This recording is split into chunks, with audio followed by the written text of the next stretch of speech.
ദൈവത്തിൻ്റെ അതിപരിശുദ്ധമായ നാമം ഇന്നും വാഴ്ത്തപ്പെടുമാറാകട്ടെ. പിന്നെയും ഒരു വീഡിയോയുമായി നിങ്ങളുടെ മുമ്പിലേക്ക് എത്തുവാൻ സർവ്വകൃപാലുവായ ദൈവം ഇടയാക്കിയ വൻ കൃപകളെ ഓർത്ത് ദൈവത്തെ നന്ദിയോട് സ്തുതിക്കുന്നു. ഇന്നും ഹാനോക്ക് എന്ന കഥാപാത്രത്തിൽ നിന്നൊരു ചിന്തയുമായി നിങ്ങളുടെ മുമ്പിലേക്ക് എത്തുവാൻ സർവ്വകൃപാലുവായ ദൈവം ഇടയാക്കിയ വൻ കൃപകളെ ഓർത്ത് ദൈവത്തെ സ്തുതിക്കുന്നു.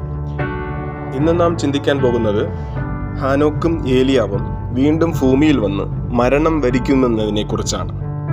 മരണം മനുഷ്യർക്ക് നിശ്ചയിച്ചിരിക്കുന്നു എന്ന് പറയുന്നതിനാൽ മരണം കാണാതെ സ്വർഗത്തിൽ പോയ ഹാനോക്കും ഏലിയാവുമാണ് ഈ രണ്ട് സാക്ഷികളെന്ന് ചിന്തിക്കുന്നതിൽ തെറ്റില്ല. എന്നാൽ വെളിപ്പാട് പുസ്തകം 11-ാം അധ്യായത്തിൽ ഈ രണ്ട് സാക്ഷികൾക്കുമുള്ള അധികാരം നോക്കുമ്പോൾ ഇവർ മോശയും ഏലിയാവുമെന്ന് ചിന്തിക്കുന്നവരുമുണ്ട്. കാരണം വെള്ളം രക്തമാക്കി തീർക്കുക, മഴ പെയ്യിക്കാതെ ആകാശം അടയ്ക്കുക എന്നീ കാരണങ്ങളാലാണ് അവർ മരണത്തെ ജയിച്ച് വീണ്ടും സ്വർഗത്തിലേക്ക് എടുക്കപ്പെടുന്നു.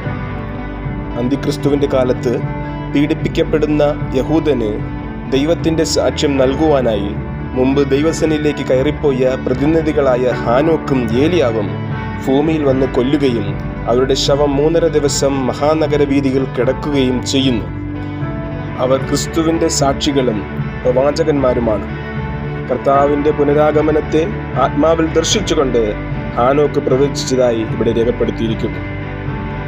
അങ്ങനെ അവർ രണ്ടും സാക്ഷികളാകുന്ന ആ ശുഭമുഹൂർത്തത്തിലേക്ക് നമുക്കും ഒരുമിച്ച് കർത്താവിനെ വരവേൽക്കാം, കർത്താവിൻ്റെ വരവിന് വേണ്ടി ഒരുങ്ങാം എന്ന പ്രത്യാശയോടെ ജീവിക്കാം എന്ന് പറഞ്ഞുകൊണ്ട് വാക്കുകൾക്ക് വിരാമം കുറിക്കുന്നു.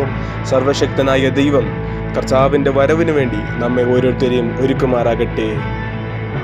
വീണ്ടും മറ്റൊരു വീഡിയോയുമായി കാണും വരെയും ക്രിസ്തുവിൻ്റെ സ്നേഹത്തിൽ മറയാം, ക്രിസ്തുവിനായി പൊരുതാം, ക്രിസ്തുവിനായി ജീവിക്കാം എന്ന് പറഞ്ഞുകൊണ്ട് വാക്കുകൾക്ക് വിരാമം കുറിക്കുന്നു. ദൈവം നമ്മെ എല്ലാവരെയും ധാരാളമായി അനുഗ്രഹിക്കുമാറാം.